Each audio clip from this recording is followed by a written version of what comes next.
Well, so that leads to kind of an ultimate question. Could it be that someplace out there in the computational universe we might find our physical universe?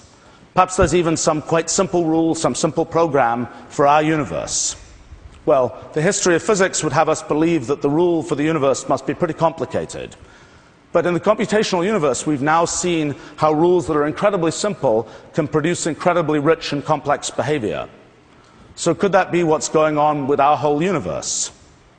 If the rules for the universe are simple, it's kind of inevitable that they have to be very abstract and very low level, operating, for example, far below the level of space or time, which makes it hard to represent things. But in at least a large class of cases, one can think of the universe as being like some kind of network, which, when it gets big enough, behaves like continuous space in much the same way as having lots of molecules can behave like a continuous fluid.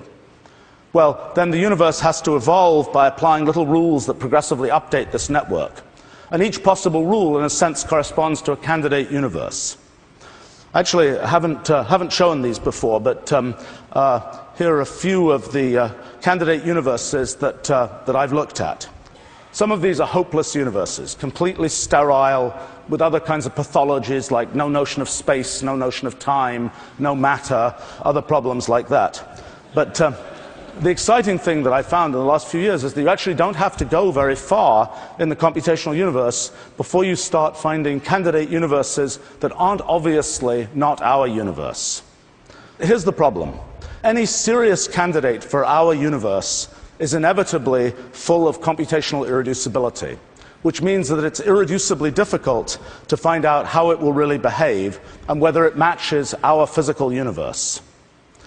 A few years ago, I was pretty excited to discover that there are candidate universes with incredibly simple rules that successfully reproduce special relativity and even general relativity and gravitation, and at least give hints of quantum mechanics. So, will we find the whole of physics? I don't know for sure, but I think at this point it's sort of almost embarrassing not to at least try. Not an easy project. One's got to build a lot of technology, one's got to build a structure that's probably at least as deep as existing physics. And I'm not sure what the best way to organize the whole thing is. Build a team, open it up, offer prizes, and so on. But I'll tell you here today that I'm committed to seeing this project done, to see if within this decade we can finally sort of hold in our hands the rule for our universe and know where our universe lies in the space of all possible universes, and be able to type into Wolfram Alpha theory of the universe and have it tell us.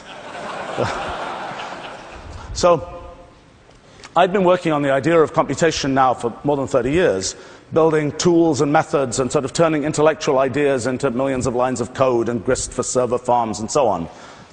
With every passing year, I realize how much more powerful the idea of computation really is. It's taken us a long way already, but there's so much more to come, from the foundations of science to the limits of technology to the very definition of the human condition. I think computation is destined to be the defining idea of our future. Thank you.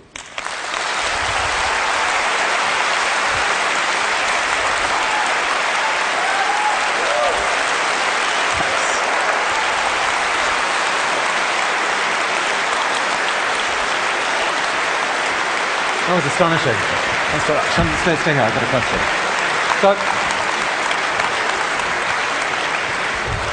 So that was, fair to say, an astonishing talk. Are you able to say in a sentence or two how this type of thinking could integrate at some point to things like string theory or the kind of things that people think of as the fundamental explanations of the universe? Well, the parts of physics that we kind of know to be true, things like the standard model of physics, what I'm trying to do, better reproduce the standard model of physics, or it's simply wrong. The things that people have tried to do in the last 25 years or so with string theory and so on have been an interesting exploration that has tried to get back to the standard model, but hasn't quite got there.